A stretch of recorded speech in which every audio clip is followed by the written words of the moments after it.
Assalamualaikum warahmatullahi wabarakatuh. Hai anak-anak, kembali lagi bareng sama Bu Emma ya.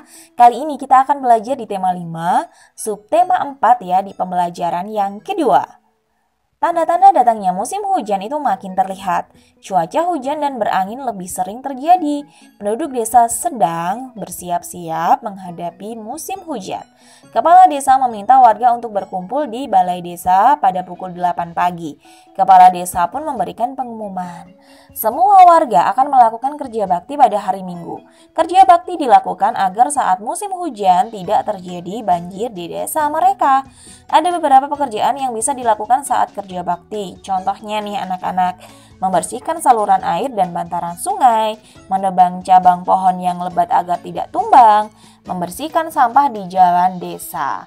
Setiap warga itu boleh memilih jenis kerja bakti yang sesuai. Nah, anak-anak, Udin dan teman-temannya itu juga ikut dalam kerja bakti tersebut. Mereka memilih pekerjaan yang sama, yaitu menyapu dan membersihkan sampah di jalan desa. Terlihat Edo sedang memunguti sampah, sedangkan Udin memasukkan sampah-sampah ke tempat sampah. Sampah harus dibuang pada tempatnya. Jika sampah dibuang sembarangan, apalagi ke saluran air, maka bisa terjadi banjir anak-anak. Sambil bekerja, mereka pun bercakap-cakap. Senang ya melihat semua warga ikut kerja bakti termasuk kita. Betul sekali, penduduk memilih jenis kerja bakti yang berbeda, tetapi tetap bersatu membersihkan desa. Untungnya cuaca cerah, semua warga bisa ikut kerja bakti. Semua bersiap menghadapi musim hujan, saluran air dibersihkan agar tidak banjir. Inilah pentingnya bersatu dalam keberagaman. Meskipun berbeda, tetap bersatu untuk kepentingan bersama. Nah, dari sini anak-anak, menjelang pukul 10 pagi, semua pekerjaan telah selesai. Kepala desa berterima kasih kepada semua warga yang sudah ikut kerja bakti. Kepala desa juga menyampaikan pentingnya bersatu dalam keberagaman untuk kepentingan bersama. Sudahkah warga di daerah tempat tinggalmu bersatu mempersiapkan datangnya musim hujan? Ajaklah penduduk di daerah tempat tinggalmu untuk kerja bakti. Bersiap menghadapi datangnya musim hujan. Itulah pentingnya bersatu dalam keberagaman. Kerja bakti telah selesai. Udin dan teman-teman pulang ke rumah. Saat berjalan, Udin bercerita ia mendapatkan informasi tentang cuaca, musim, dan iklim dari buku yang dibawa oleh ayahnya. Berikut informasi yang diperoleh oleh Udin. Nah, di sini ada perbedaan cuaca sama iklim nih anak-anak. Definisi cuaca. Cuaca adalah keadaan udara di tempat tertentu. Cuaca diamati dalam waktu yang singkat. Keadaan cuaca mudah berubah-ubah. Contohnya pada pukul 7 waktu Indonesia Barat, keadaan cuaca di Kota Bandung cerah. Angin bertiup cukup kencang. Udara terasa sejuk.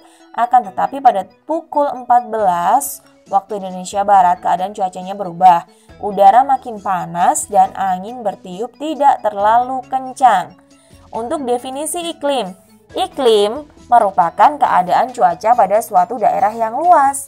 Iklim ditentukan dalam waktu yang lama, sekitar 11-30 tahun. Iklim itu bersifat stabil dan tidak mudah berubah. Iklim di suatu tempat dipengaruhi letak tempat tersebut di bumi. Iklim yang berbeda menimbulkan musim yang berbeda. Sudahkah kamu membaca teks bacaan tentang cuaca dan iklim? Informasi apa saja yang dapat kita temukan dalam teks bacaan tentang cuaca dan iklim? Coba kita bahas bersama-sama ya. Kita tuliskan pokok-pokok informasi yang ada dalam teks tadi. Nah, informasi-informasi yang dapat kita temukan ya, yang berkaitan dengan cuaca. Yang pertama, meliputi daerah tertentu saja ya. Ini perbedaan-perbedaan antara cuaca sama iklim. Sedangkan kalau iklim itu meliputi daerah yang luas. Nah, itu informasi yang pertama. Untuk informasi yang kedua nih anak-anak, cuaca ditentukan pada waktu yang singkat. Sedangkan kalau iklim itu ditentukan dalam waktu yang lama nih anak-anak. Dan yang ketiga, cuaca dapat diamati harian, sedangkan iklim itu diamati selama bertahun-tahun. Yang keempat, cuaca dapat berubah setiap harinya, sedangkan iklim tidak mudah untuk berubah ya anak-anak. Dan yang kelima, cuaca terjadi di suatu tempat yang lebih sempit, sedangkan kalau iklim terjadi di suatu tempat yang lebih luas. Dan informasi yang keenam, cuaca terjadi dalam waktu kurang lebih 24 jam. Sedangkan kalau iklim terjadi secara terus-menerus dalam jangka waktu yang lama. Yang ketujuh, perakiraan mengenai cuaca mudah dilakukan.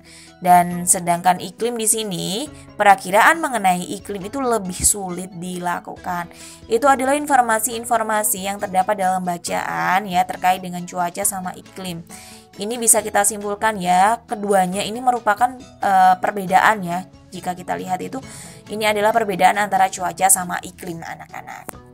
Di jalan desa masih terdapat banyak genangan air. Udin dan teman-teman berjalan pulang. Sesekali mereka meloncati genangan air.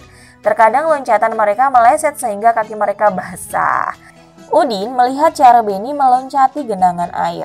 Udin meminta Beni mengajari mereka cara yang tepat untuk meloncat. Beni lalu mengajak teman-teman ke rumah ayah Beni yang akan mengajari mereka meloncat. Mereka pun tiba di rumah Beni. Ayah Beni sedang duduk di teras rumah. Beni meminta ayahnya untuk mengajari teman-teman cara meloncat. Ayah Beni lalu meminta Edo dan Udin untuk melepas sandalnya. Sandal mereka akan diletakkan di lantai secara terpisah. Jarak antar sandal sekitar 1 meter. Anak-anak, perhatikan baik-baik, amati cara saya melompat dan mendarat. Siap, itu kata ayah Beni. Coba kalian perhatikan ya anak-anak, di sini ada posisi 1, posisi 2, posisi 3, dan posisi 4. Posisi yang pertama nih anak-anak, kalian lihat. Ini persiapan untuk meloncat nih anak-anak ya, tapi masih menapak di tanah. Untuk posisi yang kedua, ini sudah melayang nih anak-anak, tapi kakinya masih lurus ya, tangan juga masih lurus. Untuk posisi yang ketiga itu terbangnya lebih ke atas lagi ya, melayangnya lebih ke atas lagi, kakinya ditekuk, tangannya juga ditekuk ya. Lalu untuk posisi yang keempat itu mendarat nih anak-anak. Jadi mulai turun kakinya itu sampai ke tanah ya, dengan agak lurus ya, tangannya kalian lihat di situ, tangannya itu menekuk masihannya. Itu adalah cara meloncat yang diajarkan oleh ayah dari Beni. Kalian bisa praktekkan di rumah ya anak-anak. Udin, Edo, Siti, Dayu, dan Lani itu mencoba meloncat sesuai gerakan dari ayahnya Beni. Sebelum meloncat, mereka melakukan pemanasan dulu. Ingat ya, sebelum melakukan olahraga, baik meloncat, berlari, dan lain sebagainya, alangkah baiknya kalau kalian melakukan suatu pemanasan supaya kalian terhindar dari yang namanya cedera, kram, otot kaku, seperti itu anak-anak ya. Coba kalian lihat gerakan mereka meloncat nih anak-anak. Kira-kira kamu dapat meloncat seperti gerakan Beni apa enggak nih anak-anak? Lakukan ya bersama teman-temanmu, lakukan secara bergantian. Kalian bisa praktekkan di rumah ya bersama teman-teman kalian. Mungkin itu saja yang dapat Ibu sampaikan pada pembelajaran yang kedua ini. Semoga dapat bermanfaat dan ingat tetap jaga kesehatan ya. Wassalamualaikum warahmatullahi wabarakatuh.